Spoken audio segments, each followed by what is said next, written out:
Hey guys, it's Kelly Ray. I've been having a really repetitive conversation today. Every single one of my clients that I talked to and a couple other business owners that I helped all needed the same advice today. So I thought this must be something that I should share on Facebook Live so that all you other business owners out there can see it as well. So if you have a team, if you have kids, if you have even a group of people that you are somewhat in a leadership role for, these rules will apply for you. And especially if you're running a team in a business, you're going to want to write these down. You're going to want to use these with your team. No matter what business you're in, these rules will help you lead in your company or in your situation. And there's quite a few, so I'm going to look at my computer today. We actually had about 30 rules that we went through today, and I'm going to share them in other videos. But today I just picked my top 6.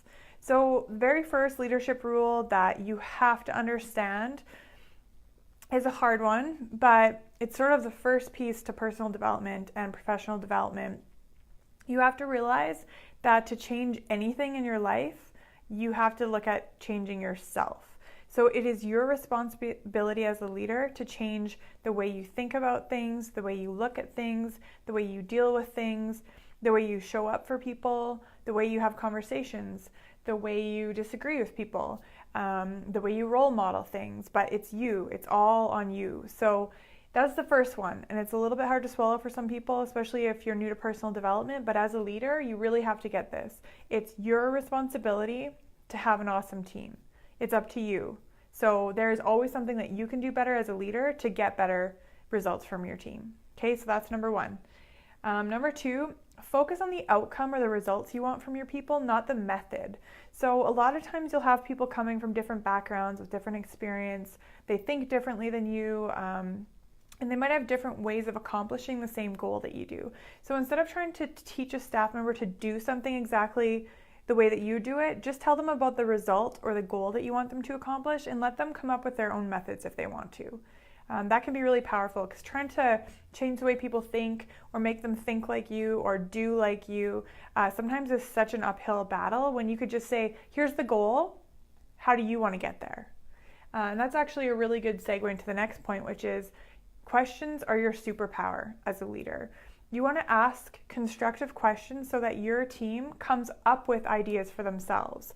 If they come up with their own idea or their own way to solve something or their own way to accomplish an objective, that idea is 1,000 times more powerful than an idea from you.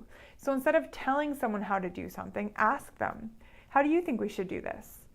And a lot of times when you first start using this tool, people are surprised because they're so used to you just telling them what to do.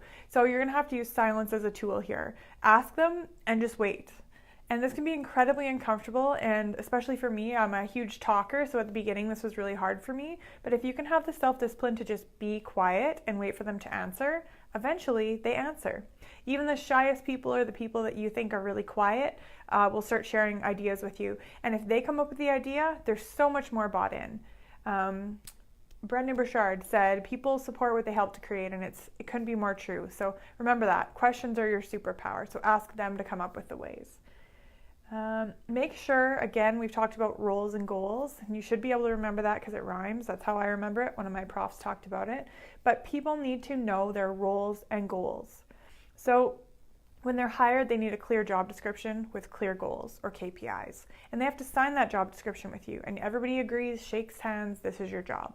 But that's not the end of it. You need to use the job description and the goals every time you have a coaching conversation, every time you have a review, every time you review their goals. That needs to be a document that's always used. It's not something that just gets put on the shelf or in a binder or filed away. That's how people start to stray and they don't achieve the things you want and they don't behave the way that you want. So remember, clear roles and clear goals. Almost every time you have a staff member not doing what you want them to do, they don't understand fully what their role is or what their goal is. Be careful with goals too. It's really easy to give people like 1,000 goals. You really have to pick 3 to 5 really important measurable KPIs to focus them on as goals. The less goals, the better, the easier for them. This one is really great. I went to a workshop called Crucial Conversations about 10 years ago, and I think it was Susan Cain that taught the conversation is the relationship. And this is brilliant because this doesn't work just with your staff or your business partners or strategic alliances, partners, anybody, any person in your life, any relationship you have. The conversation is the relationship. So if we have a really great conversation and then I head off to do my thing, however that conversation was, like if it felt good, if it felt honest, if it felt happy, positive, our relationship is healthy, good, happy, positive. But if we just had a conversation where we were angry, we disagreed, somebody stormed out, somebody slammed the door, other rude, negative things, you leave and your relationship is now in that state, whatever the state of your conversation was. So remember that. The conversation is the relationship. So as a leader, your whole role is really one big conversation after another. And this isn't just the easy conversations or the fake, light, small talk sort of conversations. These are the really important big conversations like, we need to talk about your results, or we need to talk about your peer feedback, or I'd like you to give me some feedback on my leadership. And being good at those difficult conversations, staying present for those, being authentic, vulnerable, kind, that's where you really score big points, when you can have the difficult conversations well. And it's okay if you get halfway through a conversation and you're like, oh, this is horrible. Like, I feel so awkward. I'm sweating. Like, that's okay. Conversations are not easy. Human beings are complex.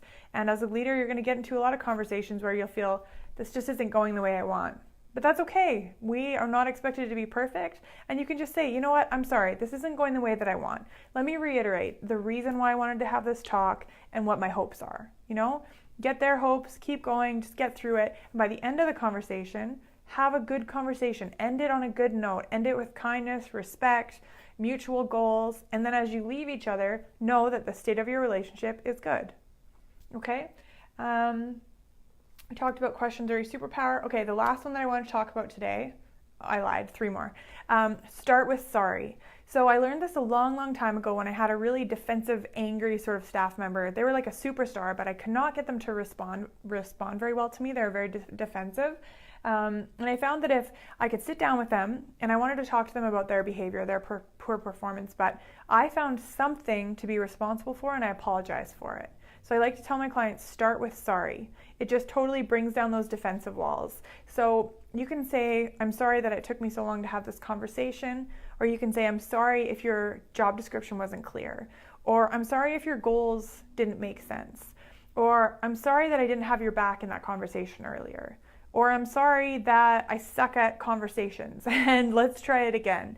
Anything. If you can find something to be sorry for, it really helps the other person realize, they're taking responsibility for their part in it, and it'll let you have a constructive conversation where they're not feeling so defensive. Most of the time, they end up apologizing as well, but that's not why you're doing it. You're doing it to take responsibility. 2 more.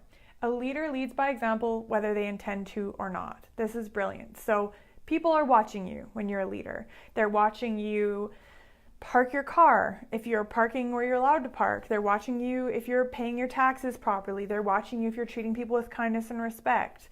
They're watching you let somebody cross the street, let somebody in traffic. They're watching the way you act after a customer walks out the door. If a customer comes in, they're very challenging and you act really nice and customer service-y to their face, but then they leave and you're like, that guy was a jerk. They're watching you and you're role modeling. So you really want to remember that you want to role model the behavior you want your staff to embody. Like, you want to be the example all the time because they're watching you for their cues. And if you're being a hypocrite, you're trying to get them to do something but you don't live it, you're going to have a really tough time getting that behavior from your staff. Now, a lot of people look stressed out when I tell them this, that you're constantly a role model, whether you want to or not, want to be or not. But I have to just add a caveat here, like, you don't have to be perfect. In fact, it's good to not be perfect because you're more relatable and authentic, and you can apologize if you make a mistake, okay? But just in general, remember, you want to act ethically, you want to act kindness, respect, be authentic, all those things that you expect from other people. And once you start having the awareness of people are watching me, you'll start to surprise yourself. You're going to start to be kinder, more generous, just a more awesome person. So it's a good thing to keep in mind for all of us. The last thing I wanted to share today, we instinctively teach the way that we learn. So Some people learn by watching, some people learn by doing, some people learn by reading, listening, by writing. I think those are the major ways.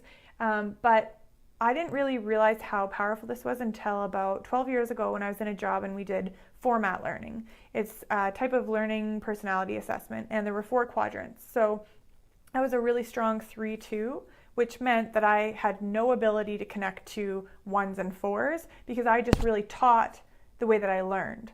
And as I went back and reviewed my management career before that job, and I thought of all the people who quit or I had to fire or just were not responsive or I just had real difficulty with, I realized that they were either 1s or 4s, those learning styles. And because I was so grounded in my learning styles, I just taught the way I learned, and some people just couldn't get it. And so I really had to work on being able to teach and encompassing all 4 learning styles. So you really want to remember that. If you're trying to teach somebody something and they're not getting it, chances are they learn differently than you. Some people can learn by watching or listening. Some people need to do it to get it. For myself, I need to write things down as I learn them so that they really stick in my head or I remember them. And a lot of people can learn by reading, but a lot of people can't. So I know that was kind of a lot, but it was less than a third of my leadership rules that I came up with today. So I'm going to keep sharing these for the next few days because they're quick and easy things that you can use to get wins today or tomorrow with your team. And remember, the first thing I always tell clients who want to be better leaders: being a good leader is just being a good person. So none of this is rocket science, none of this is super difficult, and usually your instincts, to be kind, to be compassionate, to be caring, to be supportive, to have your team's back, to be a good friend, that's all it is. There's a lot to it, and there's a lot of things that we can work on, but just trust your instincts. Be kind, be compassionate, be supportive, have your team's back, and they'll have yours, and you guys will start getting way better results from your team. So I hope that helps, and you guys are having a great week, and I'll talk to you soon.